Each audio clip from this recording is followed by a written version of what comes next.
Welcome to my channel, The Magic of Java. This is my third book called The Londo and the Green Queen's Revenge. It's a novel. It's a novel about me coming to terms with the attempted destruction of an Englishman and his Javanese family. But it is a novel. Yes, it's based on experience. It's based on real people and celebrities, but amalgams of real people or caricatures of them.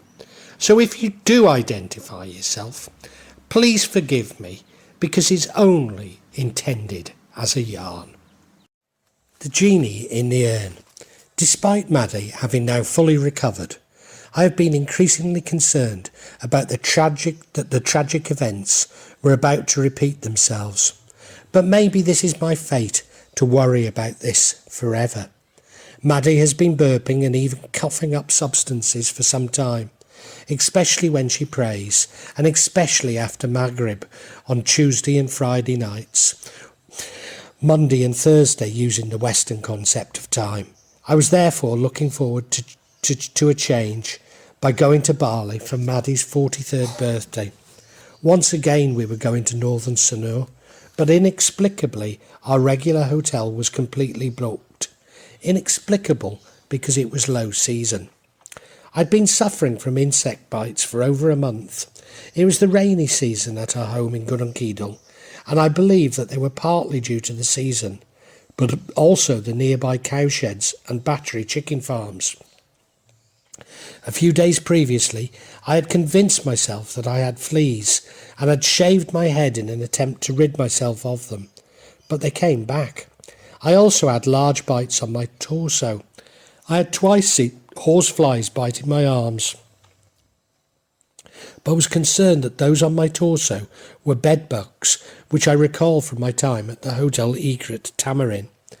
Whilst none of this is really evidence of black magic, it could be, and certainly the return of my rheumatism and headaches were more indicative.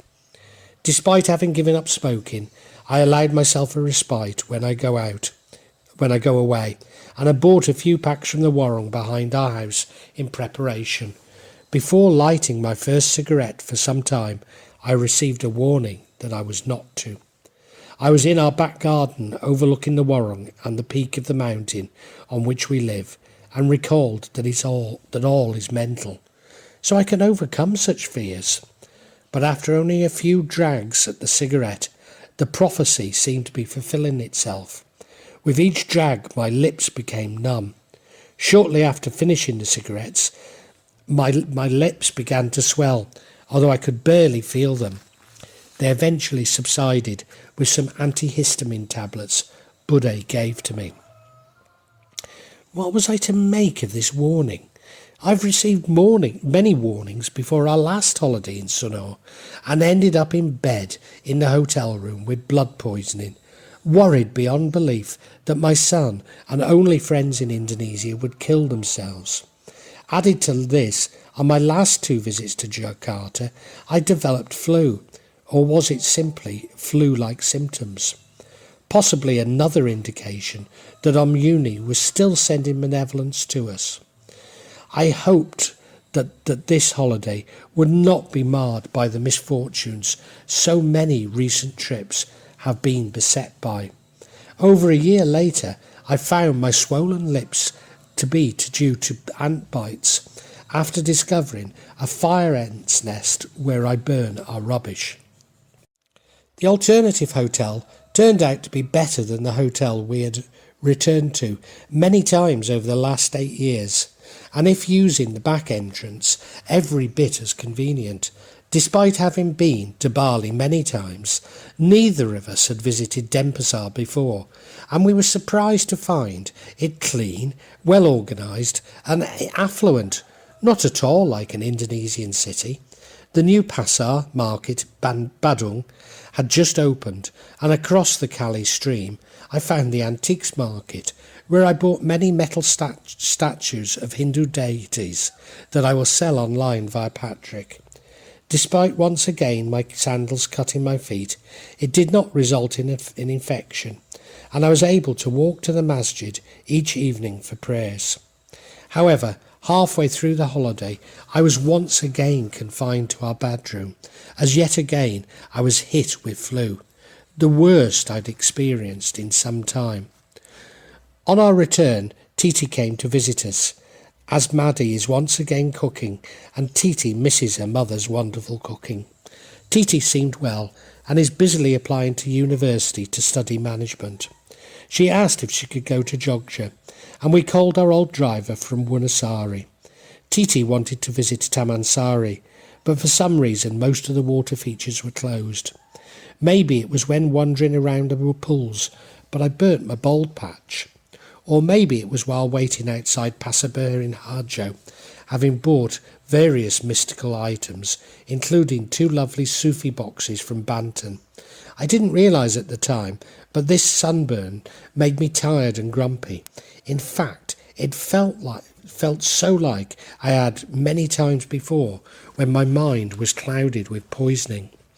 As well as selling various antiques and magical curiosities via Patrick, I've had some success in selling to customers who came via his store, and with me posting directly from Indonesia. Although a long walk, I enjoy going to the post office, where the local postman is a lovely man. I was also delighted to find the postal charges to be very reasonable. But 3 months after I'd posted to Chris, he told me there was a problem. These problems escalated and multiplied until both Chris and some Silat equipment were returned to me, as apparently the postmaster in the next town had refused to handle black magic artefacts. This is despite there being rumours that the Indonesian post office is on the verge of bankruptcy. So this job's worth has effectively killed my fledgling business. I call it a business, but like everything I've touched in Indonesia, I've lost money rather than made any, and it really was just a pastime for me. Such attitudes date back to at least the Suharto period, when everybody was treated with suspicion and every human endeavour deemed to be illegal, providing ample opportunities for officials to extort money from the population. We arrived home from Jogja to find it in darkness, as yet again our Desa was experiencing a power cut, but we were unable to get into our home, as inexplicably the lock had broken. After some time, and unwelcome and useless advice from the dukun brother, but not unwelcome was his crowbar, as it facilitated entry via a black window. Shortly afterwards the light came on, and I breathed a sigh of relief. I was exhausted, not only from our day out, but my sunburnt head. After some considerable expense, and nearly a year, a replacement title to our home in Gunung was issued, or at least that's what I was told. I had believed that our visit to the local police station was related to this, but in fact they simply wanted to impress on me how clever and powerful they were, which naturally had completely the opposite effect. In fact, the police officer suggested that Maddie speak to me like a dog to encourage me to learn Bahasa, belaying his utter hatred for foreigners, but it didn't prevent him from taking my money. Maddie walked me around the perimeter of our property, pointing out the boundaries. Amazingly, the dukun brother had sold the land right up onto his family's front door. Of course, only an evil genius consumed by insatiable greed would actually build up to their front doors, but it was legally permissible. The brother became very agitated as Maddie pointed out the boundaries to me, to such a degree that she was unable to do so effectively. He then followed us into our home, still proffering uncalled-for advice on subjects we were disinterested in. The day following our visit to Jogja, the driver called to explain that a lock doesn't just break, and that foul play had to be behind it. What? On inspecting the door, there was evidence of oil having been injected into the lock and marks from where a knife or a screwdriver had slipped from the lock onto the door. Now the door is clearly visible from the dukun brother and his children's home, and given the weather, it would be as somebody is always outside. In fact, nothing can happen on our stretch of the lane without my brother-in-law investigating and proffering his unsolicited advice. Oh no, the dukun brother had obviously attempted to break into our home. It must be related to our land title, and presumably his fear that we're going to block his and his children's doors. As I say, only an evil genius would contemplate such an action, and I have to conclude that this is what my evil idiot of a brother-in-law was so fearful of. Does this also explain Omuni's obvious fear of us and his consequent attempts to destroy our lives? Probably. Despite the new lock costing around 2 weeks' wages here in Java to replace, there was, needless to say, no offer of compensation from the dukun brother, nor indeed admission of guilt. After all, I'm a bulle, wealthy beyond imagination, and it would be ridiculous for an Indonesian to offer to pay a bulle for the repairs, or indeed anything. Overall, this incident has revealed so much to me about Indonesia and the world in general. Property is really the only assets Indonesians trust, although gold is grudgingly accepted, especially after the Asian financial crisis, which goes some way to explaining Jakartans' reluctance to embrace the apartments the government are so keen for them to buy. Then Indonesians are terribly fearful of each other, even of their own family members, fearful that their neighbours, friends and family are plotting to defraud them out of their property, so fearful that they're prepared to kill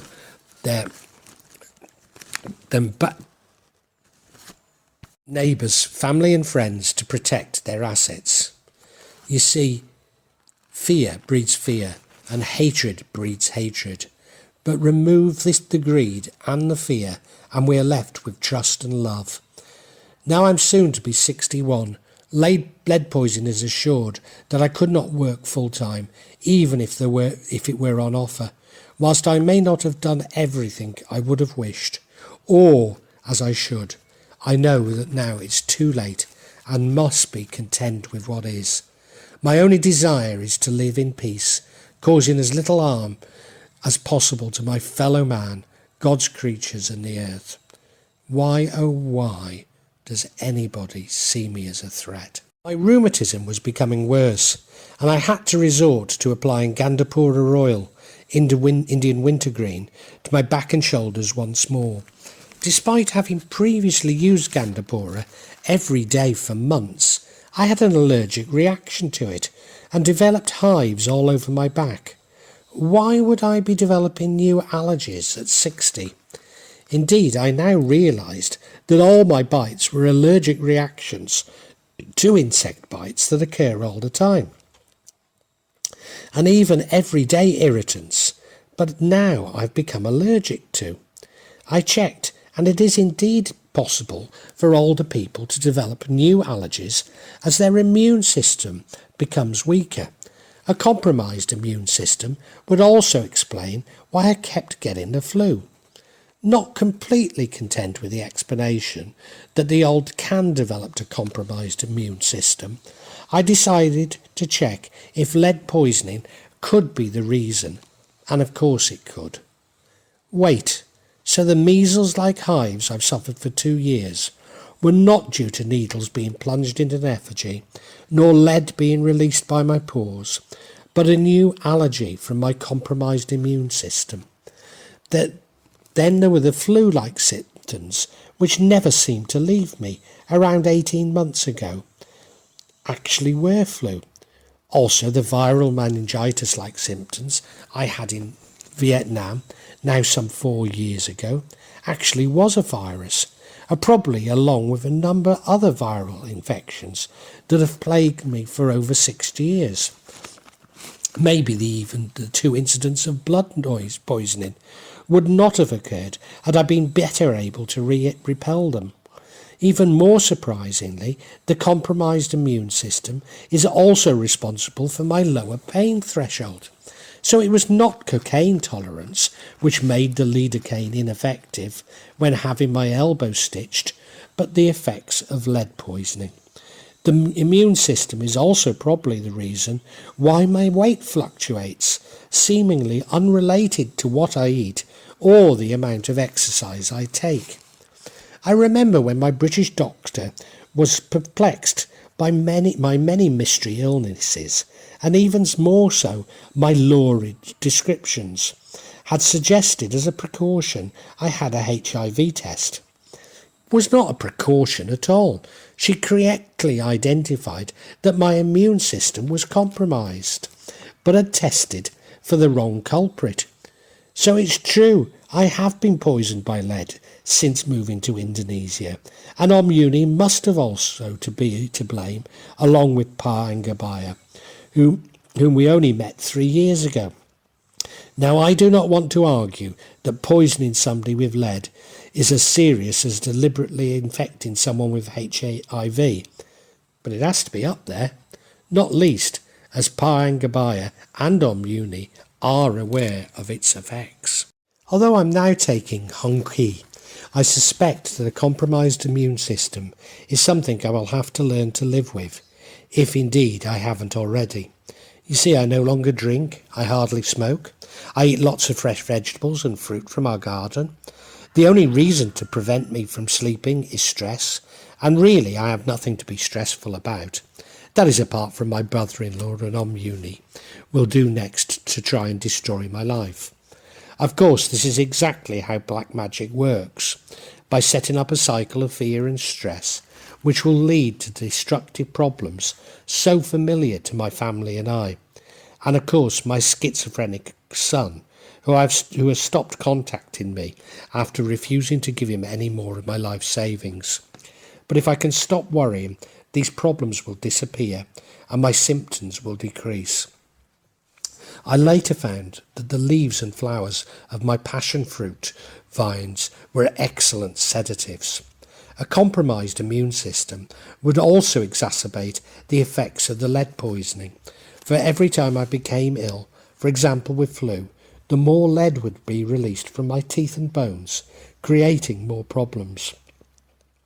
Maybe this is also the reason why I'm at my worst in the late spring in the UK, or the beginning of the dry season in Indonesia. For after 6 months of near constant flu, I will be at my weakest. I then fast for Ramadan, which will rid me of my toxins, bring the underlying symptoms to a head, and rebalance my immune system. It's a vicious cycle of ill health. I do hope Chinese medicine can break this cycle. I know only too well how this cycle of ill health leads to a cycle of depression and despair. All of these symptoms are said to be indicative of spirit possession, which led me to speculate if the main component of black magic in Indonesia is lead poisoning. Certainly almost every dukun and Pa Ustad we consulted sent us away with blessed water, which would have been very easy to contaminate with lead. The Western reader will be asking, but why?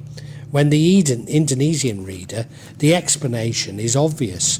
By increasing our symptoms, we become more dependent on those who claim to be helping us. Not only is this exactly what we did prior to Maddie losing her mind, but we went to many dukuns and Pa Ustads, as after visiting each one, our symptoms returned and became worse. I am now convinced that Pa Anggabaya knew exactly the effects of lead before he administered to us, including the compromised immune system. This would explain why he encouraged Maddie to get a medical check-up following her first bad attack, as he knew that Maddie would be killed if there were any underlying problems. This was also why he was concerned that Maddie was taking the ginseng that we were sold by the first Pa Ustad from Banten, albeit minute quantities. I now remember how he questioned me about the jammo I was taking and any other herbs, as he realised that these could offset the effects of lead, which I'm sure they did, but resulted in even more being stored in my bones to be released over the rest of my now shortened life. The Hong Kui appeared to be working well, and it is now Maddie who is stricken with flu when we go away, and not I. I guess this means that it is related to lead being released from the bones, but I cannot convince Maddie to take Hong Ki, who instinctively looks towards paranormal explanations for remedies. This episode is a microcosm of the fears and thoughts that have dominated my life over recent years. I will be pulled between paranormal and Western medical explanations for seemingly strange symptoms because neither provide a completely satisfactory answer. For having allowed the paranormal to enter my mind, there will always be a simple way back into it. This will begin the destructive cycle of stress which is all too familiar. Now the paranormal explanation is that it is spirit possession, whilst the medical explanation is simply stress, neither adequately capturing the full experience. But if I approach black magic and science without fear, even with humour, then I can avoid the destructive cycle of stress. After all, what am I so fearful about? Indeed, until recently, we believed stress to be a creative force that we should occasionally embrace.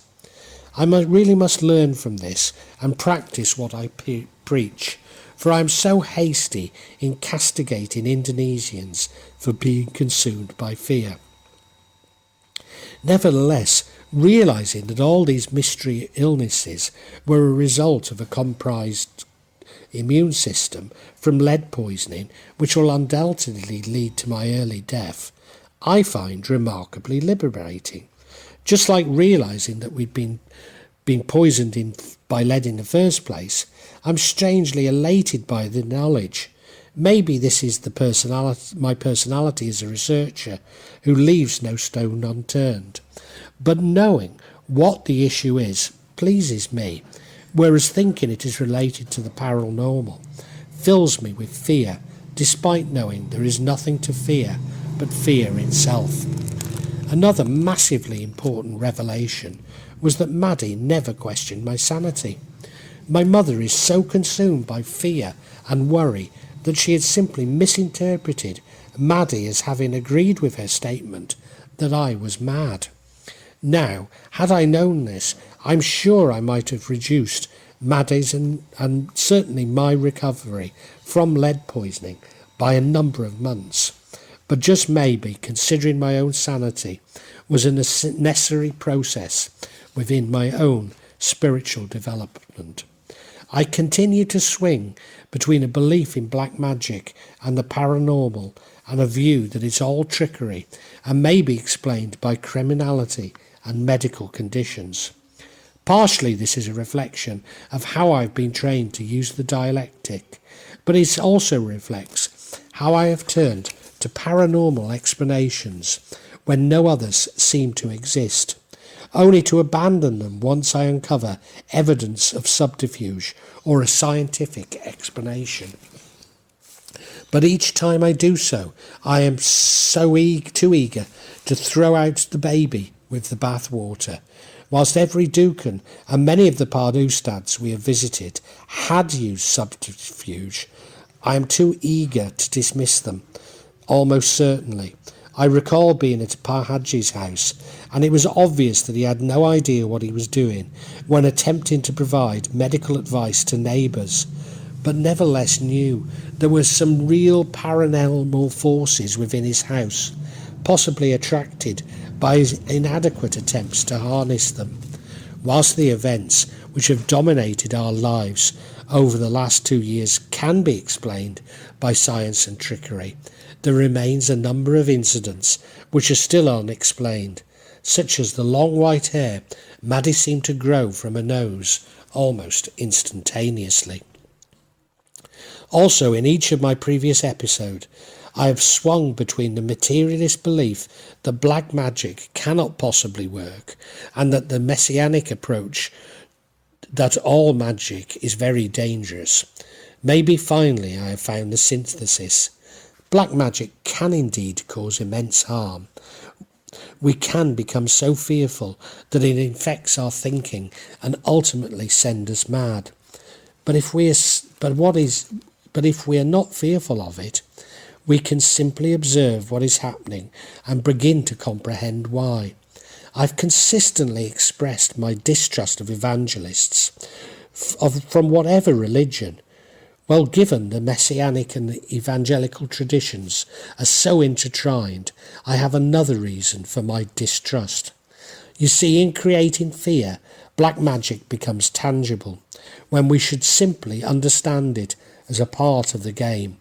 Indeed, to the messianic, anything but their way is at very least atheistic and quite possibly black magic, or the work of the devil. Maybe this betrays another fear, and that is that the beliefs of the messianics, that they are so vociferous in imposing on others, and not after all the true path. Indeed, whilst anything we put our energy into is a potential egregore, it comes as no surprise that the messianics are the most passionate, as their egregore is so bellicose. Put simply, we should be wary of those who believe they know the truth, and the more certain they appear, the more sceptical we should become. Oh, what a beautiful symmetry has been revealed to me, both real and unreal, dangerous and benign, good and evil, all at exactly the same moment. The evangelist, in attempting to impose their will on others, as black magicians also do, are trapped in their dualist world, the inside of their cave, and their evangelism is like a hamster's wheel, preventing them from understanding God's unconditional love. Evangelism gives them a purpose, a reason within the materialist world, but only adds to our fear, and that the notion is as dangerous, even evil, the basis of Richard Dawkins' God illusion. When in truth, nothing is matter and nothing matters, or has meaning nor future. Poor Martin, we're unable to climb off this wheel. He was unable to climb off this wheel, seeing the world we live in as hell, and has suffered incredibly as a result, making his world close to hell. But do not misinterpret this as a tirade against religion, simply those who claim to know better, and now, regrettably, include my former guru, Martin, in this description. Reflecting on Martin, I realised that his direct line to God may be no more than Milton's Satan. Martin has sacrificed his and Davina's retirement in pursuit of his vanity to leave a benevolent legacy for mankind. I know now that the desire to leave a legacy for mankind, whether benevolent or not, but of course we all believe is benevolent, is to act godlike. Following my logic, does this also mean that Bapak is Heathcliff, meaning Muhammad Subud Sumahadewajo, the founder of Subud? A thought I ponder on for a long time, but who am I to judge? For to do so is to act godlike. Having pondered this thought for not anything like long enough, I realised that to accuse Bapak of being Heathcliff, this could be extrapolated to all prophets, including Muhammad, a thought, if I do have, I should restrict to being fleeting. Maybe anyone offering an ideology, religion, worldview, or even exert their will, which I have chosen to label as black magic, is capable of being a Heathcliff and tempting us to thoughts which restrict our consciousness and take us back to the ego. But it is man who interprets such thoughts in this way because we are so incapable of breaking away from duality. However, the non-dualist world would only present matters and is real. All is there, for there is no contradiction between the absolute and the relative yet again. Put another way, the past and the future are only experienced in the present, and therefore maybe in the imagination. We want to change the world when our real challenge is to change ourselves. We seek to understand the world when we simply need to understand ourselves. But seeking understanding is not the problem, only believing that you have found the answer. Or maybe it is the problem if life and the universe have no meaning and we should simply enjoy the moment. Of course, Martin and Davina are also serial victims, but there has been just a little more doubt in Martin's beliefs. So much could have been avoided. I should have realised earlier, for his authoritarian and messianic tendencies provided all the evidence I needed. But I was so doubting of my own beliefs, even sanity, that I allowed him too much access to my own thoughts. But there are legacies from this which have been taught me to be wary of all messages, whether from Allah or an entity, and these are most likely to be Heathcliff's Satan, seducing me to leave the real path to God, and how superlatively seductive they truly are. This must be why Muslims maintain that Allah cannot be heard, or maybe he can, but how would you know when it is Allah or mere seduction? I have also learned to follow my instincts more and to avoid the advice of others. Difficult in Indonesia, when everyone feels obliged to proffer advice to me, regardless of their knowledge of or understanding. Taking this further, should we be wary of all who proffer solutions to mankind, or simply seek to lead? This is certainly where my thoughts seem to be leading. But taken to their conclusion, this would mean rejecting the prophets themselves. So are my thoughts also a seduction to lead me astray? Well, I need to listen to others to check that I'm not travelling on the messianic path that has ultimately destroyed Martin and Davina. But my journey has taught me to also explore the obverse and to consider that Martin's betrayal has coloured my perceptions. Martin has sought to free himself from all desires before he meets God, and this would include the companionship of Davina. As ever, he would not have wished it to be this way, but maybe this is exactly what he was thinking. If this is true, then when I asked some time ago if to love someone is selfish, then ultimately the answer is yes. In fact, I'm increasingly seeing Maslow's hierarchy of needs as the reverse of freeing ourselves from the false ego, Maslow's hierarchy of greed. It may be acceptable to wish for your psychological needs to be met, but with love in the middle, we are too close to the illusion of the self. Maybe, however, like Jung's view of the half of our lives, we need to reach Maslow's self-actualization before we can appreciate what the false ego entails. At the time of writing this, Suharto's son-in-law claimed that Indonesia's military was not strong enough to protect its borders, reminiscent of the text message I anonymously received on Independence Day. Again, I asked myself, from whom? Who is going to invade Indonesia? Certainly the Indonesian army could withstand an invasion from Australia, Brunei, Malaysia, Papua New Guinea, the Philippines, Singapore or Vietnam, even the Dutch, in an attempt to regain their possessions, however unlikely this may be. So this is an existential fear about invasion by America, China or Russia. Again, unlikely. And if it is, how could Indonesia hope to defend itself?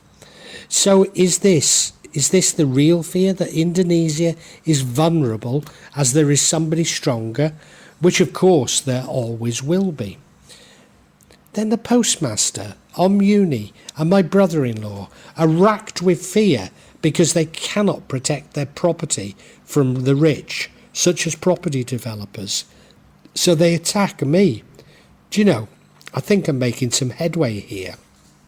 However ridiculous it may seem, if Indonesia could enforce the rule of law and stop the rich and powerful abusing the poor, slowly the fear would diminish and Indonesians could begin to live with themselves and ultimately even bullies.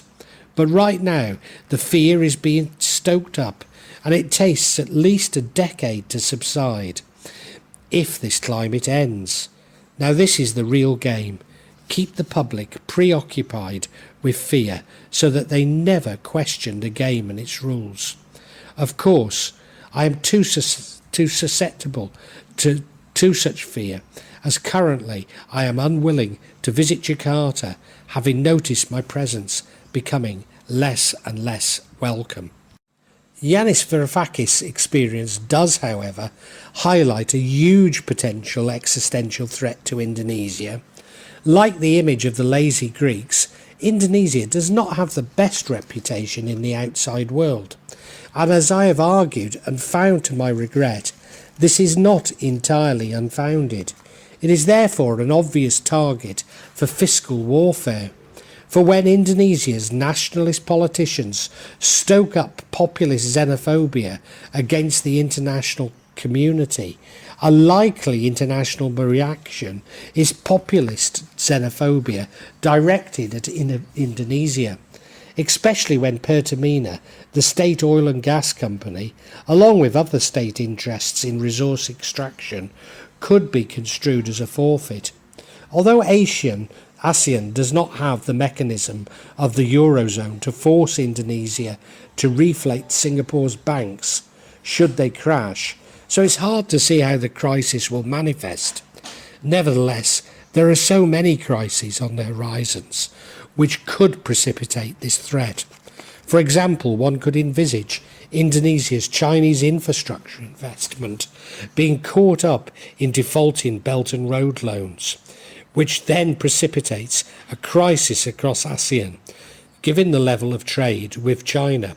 But what really makes Indonesia so vulnerable is the propensity of its elite to readily agree to austerity measures for its poor, whilst publicly proclaiming the exact opposite, especially if there's their potential to make some money on the side. Furthermore, with so much of Indonesia's wealth being held in Singapore banks, should these banks crash, some depositors would believe that Indonesia's poor have a duty to pay. Of course, Yanis's solution is not to increase military spending, but greater transparency and democracy, in ideas which are increasingly threatened across the world, especially in Indonesia. As has always happened to me, no sooner have I reached something of a conclusion and committed to writing, and it was challenged. Having convinced myself that I have a compromised immune system from lead poisoning and that this was responsible for my reoccurring flu-like symptoms. So when I got these symptoms once more, I thought little of it. I say flu-like, but the feeling of a small, full stomach and wanting to defecate but being unable to was the main problem, although the clouded head and depression were more worrying. Fortunately, the symptoms began one evening and were gone by the next, following a night's sweating, again something I'd become accustomed to. The next night, after Maghrib, Made complained about the similar symptoms, implying that it was the paranormal and not a virus. I would not have given her comments a second thought until she mentioned the Buddha and Mas Pradipta had been suffering from the same recurring problems.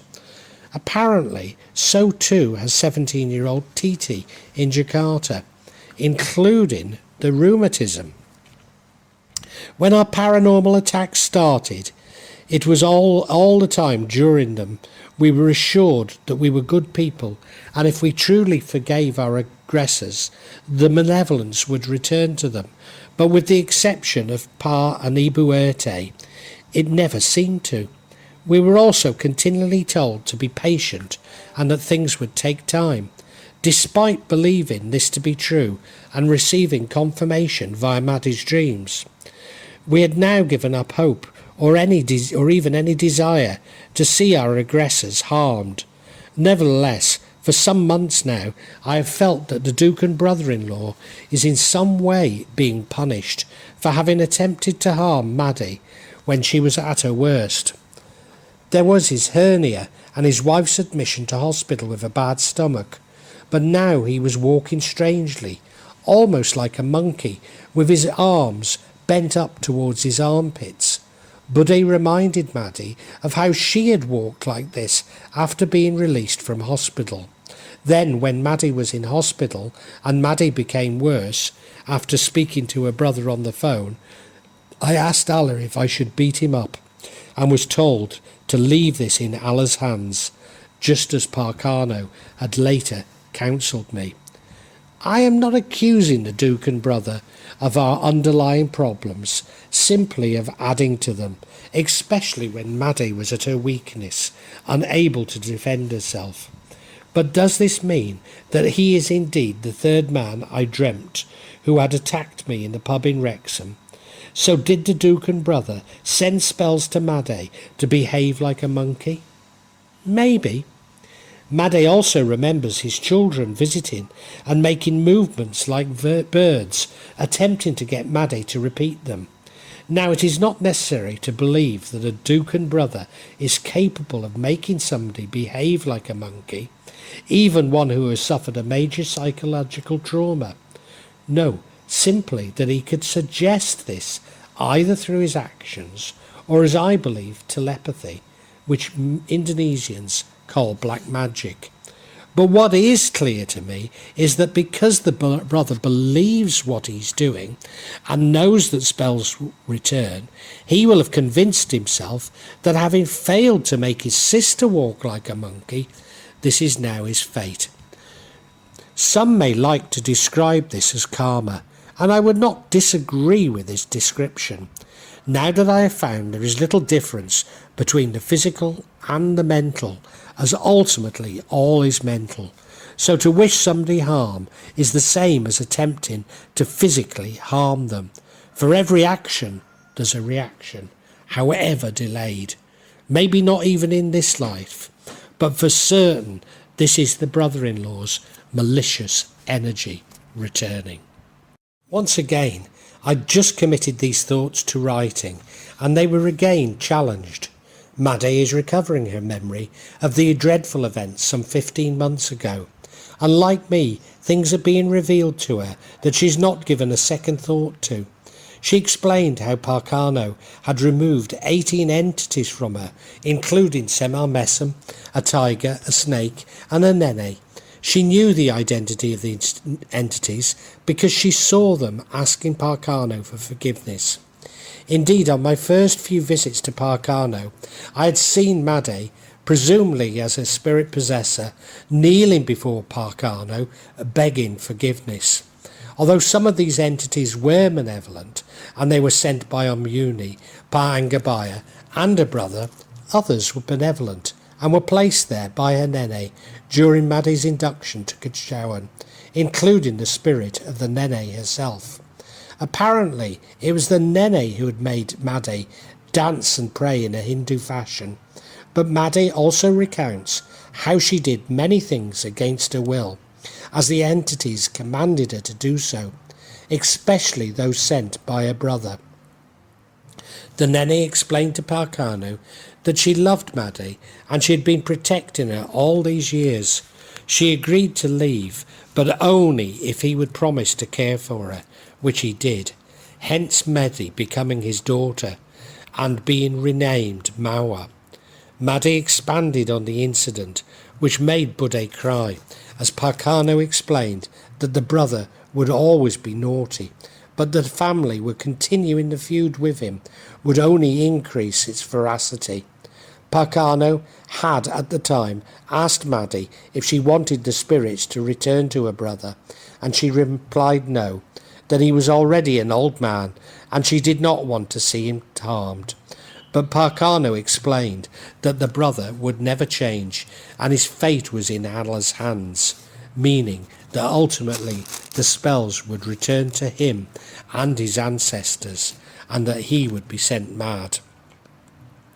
After Maddie had been released from hospital and spotted her brother outside our house and asked him to help her, he wrapped white ribbons around her thumbs and big toe.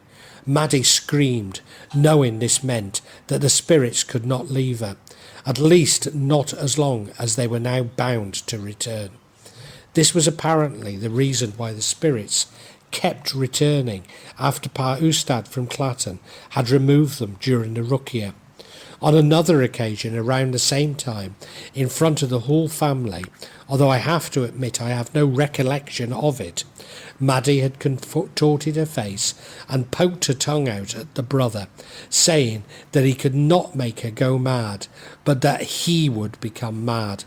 This was the reason why he stopped visiting her, not because I had asked him not to, as I had believed, but because he knew that Maddie was equally capable of damning him as he was her. Then there was Maddie's fascination with the flies in our bedroom, which she claimed to have been sent by her brother. She told me that each fly sounded like 1,000 within her head, and was designed to send her mad. Recently Mas Perwa confirmed this, as unknown to me, he and brother number 3 had for a short while studied with the dukun brother under the same guru, and all knew how to create this spell. He went on to explain that the brother's powers were restricted to Kajawan geomancy, and he could only really impact somebody whose mind had been emptied, just as Maddie's had. I later asked Maddie why the dukun brother was like this. Had he been entered by an evil spirit during his training? After all, he had been temporarily insane at the time. Had he entered a pact with someone like Nira Blorong, or was he simply born bad? Maddie was non-committal, so very Javanese, but drawn more to the latter. She did, however, explain that she knew that the dukun brother had been a part of the Pesugian pact which had killed half the Dessa. He had sent his own father mad and eventually killed him to use his spirit in his work as a dukun, and when those powers started to wane, he did the same with their mother. I must have been correct that the dukun brother's power over his mother was now waning. Now he had selected Maddie to take his place.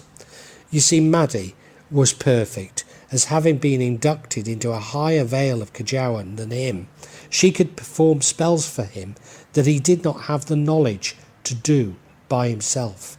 Indeed, he'd often boasted that he'd lured us to Kidal. Was this finally kill Maddie? If so, then maybe our major problems did come from him, and not Omuni or Pa Angabaya. After all, the dukun brother had trained for many years, whereas Omuni was a mere amateur, and we really don't know the truth about Pa Angabaya's powers, as all I am aware of is his knowledge of poisoning and ability to defraud. I wonder if Maddie's power is why so many have chosen her as a victim of their black magic, with jealousy only being one simple and partial motive. Certainly this is the reason why Pak Karno had removed all the Kajawan spirits from Maddie, and that she no longer attracted the attention of those anxious to use the darker side of magic. I guess Maddie seemed so innocent and unaware of what powers she'd been given.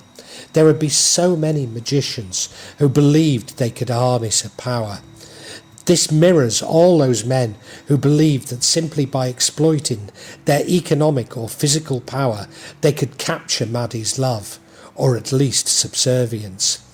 Maybe this is the real Nera Rorokidal, not the powerful, vengeful queen of Indonesia's male sadomasochistic fantasies, but a meek woman whose lures men to their fates of their own imagination. Why is Maddie so good? Could it be because the dukun brother has taken the family's entire allocation of evil, ensuring that all other siblings could not be nicer? Maddie went on to explain that Pak Ustad from Jember had also entered a Pesugian pact with her as the victim. Actually, Maddie was the means and the vehicle, and it was his own wife who had been selected as the victim. This was the reason why he'd been praying in the forest. It was not to save Maddie's soul, but to capture it for himself, and I had paid him to do this. It was also why Maddie had grown a long white hair from her nose, so that it meant that Maddie had to visit Pak Ustad in Jember, where he could control her. In fact, the hair came from a picture he had of a lady with long white hair. But Maddie's learning was also of a higher order than Pak Ustad's, and he was unable to control her. Once he realised this, Maddie, Titi and I realised we were as much captives as guests in his home. I can recall at this time some tension between Pak Ustad and Maddie, after Maddie had found objects associated with black magic in his bedroom, including a tiger's testicles used to enhance male virility. Maddie now tells me that Pak Ustad recognised Maddie's higher order learning and was constantly trying to get her to impart some onto him. Apparently, he really did believe he could access Nera Rorokidal's gold. When offered the gold, Pak Ustad was simply taking it for greed. Had I exhibited this greed, it would also have killed Maddie. In fact, there was a large black spirit in his house which was assisting him to gain money, but should he would be successful, the spirit would kill his wife. Not only was Maddie non-committal regarding her brother's motivation, but she's planted the suggestion that her brother might have had a greater role in our troubles than I was contemplating. After all, our big problems occurred following our wedding, which he naturally had attended, whilst my main health problems coincided with me moving to our house in South Jakarta. I did have some minor problems after first meeting him in Gunung Kidul. Certainly the visit did coincide when I first noticed Branwell slip into schizophrenia. Some time ago I pondered if I'd been unlucky to find myself the neighbour of a psychopathic mass murderer. Well, now it's happened twice in Indonesia. I really don't know what to think. But is this the lesson? That there are good and bad in us all, and that greed, inhumanity, and outright evil I have experienced in Indonesia is not abstract, but expresses itself even within families. So the real problem was not so much Om Uni, Pak Anggabaya, nor even the dukun brother. But there are so many greedy people willing to destroy the lives of others simply to gain more for themselves. Now, far from meaning that we need tougher laws and a more authoritarian reaction, I realise from my brother-in-law that we need to find a way of living with these people in compassion and love, as I have always tried a little harder with my former partner, although I'm so pleased I found Maddie instead. Maybe this is what I should have, why I've been put on this earth to discover, and whilst I'm a long way from the solution, even beginning to comprehend that we must live together is a positive start. Sometime after writing this, Maddie became incredibly sleepy at around 5 o'clock in the afternoon and slept soundly between Maghrib and Isa. That night she dreamt that a dukun brother was piling teak logs into our house to set fire to them, but Maddie always stopped him. Now, given that Maddie used to experience such sleepiness over 2 years ago, We now know that this was sent by the dukun brother, and that he is the third man after all. True, he has some powers, but he also has the mind of a child. We can either despair or laugh at him, for Pak Karno is correct. He will never change. I should add that this all occurred not a week after Maddie had refused him a loan, knowing this to be a euphemism for gift. For he, along with the immigration department, has already been the main drain on my life savings within Indonesia. Once again, I have focused too much on the self. My experience and learnings is much more about Maddie than I am, and I am therefore more about humanity than the self. We are all, and certainly collectively, both good and evil at the same moment. So our quest is to find a way of living with this. Our society is not one built on fear, retribution and greed, but once we have learned to accept others and this duality, we can move closer to a oneness with humanity and God. Our feelings that things were repeating themselves continued. Then one evening I had nightmares that my hands were being held by something. I struggled, but I was unable to move, as often happens during nightmares. I then realised that whatever was gripping my hands was lying in the bed next to me. In total panic, I kicked out the spirit, to be woken by Maddie asking why I had just kicked her. We were going to Jakarta in a week, and so visited Pak Karno prior to our visit. He explained that Maddie and Mas Pradipta were suffering from minor ailments and not possession, but that Maddie had picked something up. The spirit was not, however, sent by the dukun brother, although his monkey impersonations were almost certainly indicative of his spells returning. No, Maddie's spirit was from Bali. Pak Karno prescribed that Maddie was to eat half a red dragon fruit each morning and place the other half in our garden. This would ensure that Maddie expelled the spirit when she pooed. So my hunch for so long ago that this is how we naturally expel spirits was correct, although constipation from lead poison was complicating my understanding. I asked Pa to check me, and sure enough he found that I was also possessed and removed it. It was all very effortless, quite unlike the ruqyah that I was used to. He simply placed his hand on mine. Pa explained that the large urns in the reception to our wonderful new hotel in Bali contained the spirits, and one had indeed possessed me. We speculate that the hotel owners had performed a ritual to improve their lagging business, and this was the reason for so many spirits. Whilst this may have drawn us to the hotel, we are now no longer keen to return, and will be going back to our regular hotel in the future. I have to admit that I felt nothing during my exorcism, nor did I wake up the next morning feeling wonderful, as I had when the imam had removed something from me. But I have to consider that previously I was very much feeling the effects of lead poisoning, which included an openness to suggestion and hallucinations. Early that next morning I was subjected to rabid Islamophobia from a fellow player on an online game I was playing. After little thought I deleted the game, as there is simply no point in filling my life with any more hatred. But I did reflect on how I am now hated in Indonesia for being a Westerner and hated in the West for being a Muslim. So I have moved from being a champion of lost causes to a lost cause myself.